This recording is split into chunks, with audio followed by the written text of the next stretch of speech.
Business leaders in downtown Seattle say they're fed up with crime. Good evening, I'm Joyce Taylor. I'm Greg Copeland. The Downtown Seattle Association says more cops won't solve the problem. It says the city needs to find some brand new solutions.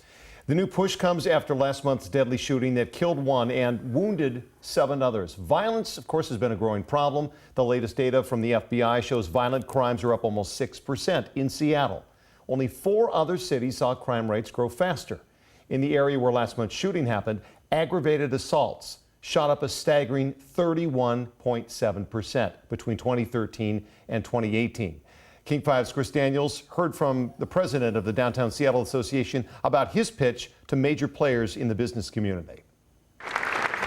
A downtown luncheon brought out more than 1,200 power players and a twinge of anger. We have to call this problem what it is. Jon Scholes is the Downtown Seattle Association president, who says neighborhood neglect, particularly at 3rd and Pine, has prompted the recent violence. It fuels assaults, rape, and robbery.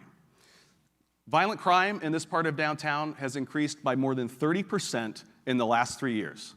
Today, he called for immediate action and for city leaders to follow through on planned spending for a 3rd Avenue renovation, new lights, new trees, new storefronts, funded with $40 million in levy improvement district dollars, and perhaps fast-tracking permitting to get it done sooner. We want to move that money up so that we can break ground immediately and really transform that physical environment. Scholes says he's talked with Seattle Mayor Jenny Durkan about the idea, who told those same movers and shakers she's looking for a policy shift. We are looking for long-term solutions. And no more Band-Aids, no more kidding ourselves that a few more police officers for a few more weeks is going to make a difference.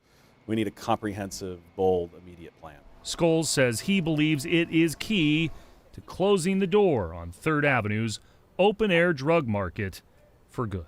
Chris Daniels, King 5 News.